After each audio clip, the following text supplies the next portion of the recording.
Hello बच्चों, आज मैं आपको इस्लामिक मध्यकालीन शिक्षा केंद्र या शिक्षण संस्थाएं के बारे में बताऊंगी। मध्यकालीन शिक्षा के केंद्र निम्न होते थे। कौन कौन से? पहला, मकतब। मकतब शब्द की उत्पत्ति कहाँ से हुई है? अरबी के कुतुब शब्द से हुई है, जिसका अर्थ होता था वह स्थान जहाँ पढ़ना लिखना सिखाया जाता था। मकतब प्राथमिक शिक्षा के केंद्र होते थे। ये मस्जिदों में होते थे। कहीं कहीं मौलवी व्यक्तिगत रूप से अपने घरों या अन्य सुविधाजनक स्थानों पर मकतब चलाते थे। मकतबों में मुस्लिम बालकों के साथ हिंदू बालक भी शिक्षा प्राप्त कर सकते थे। इसमें शिक्षण कार्य प्रातःकाल से दोपहर तक और फिर शाम से होता था।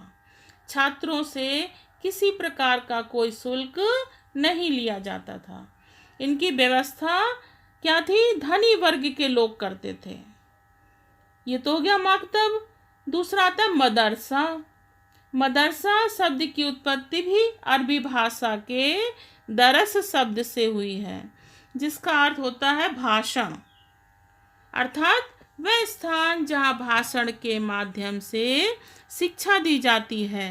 मदरसों में उच्च शिक्षा दी जाती थी और इसे देने के लिए क्या होता था? व्याख्यान विधि का प्रयोग किया जाता था। इनमें शिक्षा देने का माध्यम फारसी भाषा था। इनमें क्या था? छात्रावासों की सुविधा भी थी। छात्रावासों की इन मदरसों के भवन, पुस्तकालय तथा छात्रावासों आदि की व्यवस्था में उस समय के मुस्लिम शासकों का बहुत बड़ा योगदान था। शिक्षकों को आकर्षक वेतन दिया जाता था। इसके लिए क्या होता था?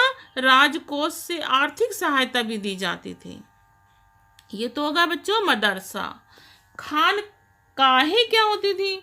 ये प्राथमिक शिक्षा के केंद्र होते थे। कौन? खानकाहें। इनमें केवल मुस्लिम बालक ही शिक्षा प्राप्त कर सकते थे।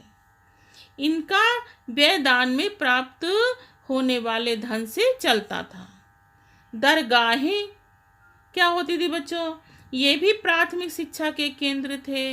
इनकी स्थिति खानकाहों के समान थी।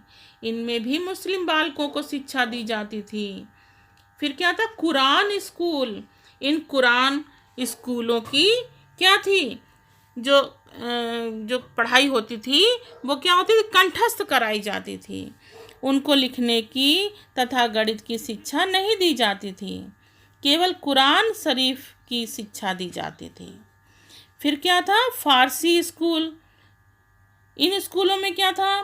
फारसी भाषा की शिक्षा दी जाती थी। इनमें छात्रों को सादी और हाफिज के काव्यों एवं मुस्लिम संस्कृति की शिक्षा दी जाती थी। इन स्कूलों में शिक्षा का स्तर काफ़ी ऊंचा था। किसमें? फारसी स्कूल में। फारसी कुरान स्कूल होता था। इन स्कूलों में फारसी व कुरान दोनों की शिक्षा दी जाती थी, यानी कि फारसी भी दी जाती थी और कुरान की भी दी जाती थी। अरबी स्कूल। इनमें अरबी भाषा की शिक्षा दी जाती थी। इन स्कूलों में शिक्षा का स्तर काफ़ी ऊंचा था। बच्चों, ये मैंने क्या पढ़ाया आपको? मध्यकालीन शिक्षा केंद्र और शिक्षण संस्थाएं। अब इस्लामिक मध्यकालीन शिक्षा के दोष क्या थे बच्चों? वे मैं बताऊंगी आपको। काफ़ी दोष थे। पहला क्या था कि केवल मुस्लिम शिक्षण संस्थाओं को आर्थिक सहायता। मुस्लिम शासकों ने मकतब और मदरसे बनवाए थे और इस शिक्षण संस्थाओं को हर प्रकार की आर्थिक सहायता प्रदान की। इन संस्थाओं के विकास के लिए दिल खोलकर धन खर्च किया, परंतु दूसरी और मुस्लिम शासकों ने हिंदू शिक्षण संस्थाओं के विकास के लिए कोई सहायता नहीं की। इस प्रकार इस काल में आर्थिक सहायता प्रदान करने में पक्षपात किया गया। केवल मुस्लिम शिक्षण संस्थाओं को आर्थिक सहायता प्रदान की गई। समझ में आया बच्चों? वैदिक शिक्षा की उपेक्षा क्या थी कि मध्यकालीन मुस्लिम शिक्षा प्रणाली का प्रमुख उद्देश्य क्या था? भारत में इस्लाम धर्म और संस्कृति का प्रचार और प्रसार करना था।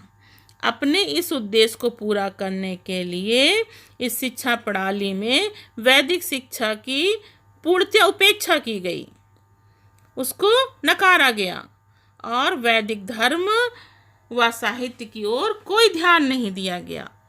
ये तो हो गई वैदिक शिक्षा की उपेक्षा। स्त्री शिक्षा की उपेक्षा।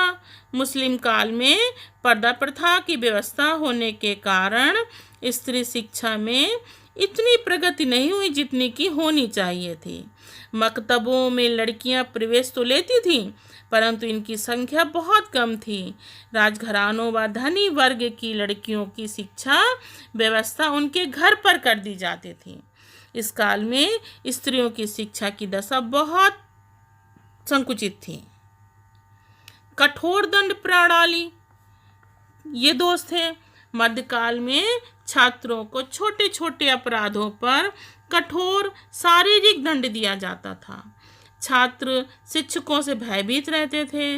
वैदिक काल में छात्र श्रद्धा से गुरु का आदर व सम्मान करते थे, जबकि मध्यकाल में छात्र डर के कारण गुरु का आदर करते थे और उनके आदेशों का पालन करते थे।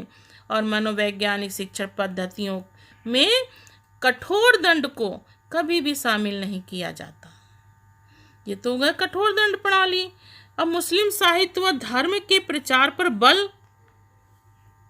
मध्यकालीन मुस्लिम शिक्षा प्रणाली में छात्रों से केवल मुस्लिम साहित्य व धर्म के प्रचार व प्रसार का ज्ञान दिया जाता था, क्योंकि मुगल शासक शिक्षा के माध्यम से मुस्लिम साहित्य और धर्म का प्रचार व प्रसार करना चाहते थे। इसलिए इन्होंने सभी शिक्षण संस्थाओं में क्या किया? मुस्लिम धर्म की शिक्षा प्रदान करना अनिवार्य कर दिया और छात्रों को इसे ही ग्रहण करना पड़ता था। समझ में आया बच्चों? धर्म परिवर्तन पर बल। मुस्लिम शिक्षा प्रणाली का उद्देश्य इस्लाम धर्म व संस्कृति का प्रचार करना था। मुस्लिम शासक हिंदुओं को इस ओर आकर्षित करने में लगे रहते थे, जिससे कि हिंदू इस ओर आकर्षित होकर इस्लाम धर्म की शिक्षा प्राप्त करने में रुचि लें। इसके लिए जो हिंदू इस्लाम धर्म की शिक्षा प्राप्त कर लेते थे, उन्हें शासन में ऊंचे ऊंचे पदों पर नियुक्त कर दिया जाता था।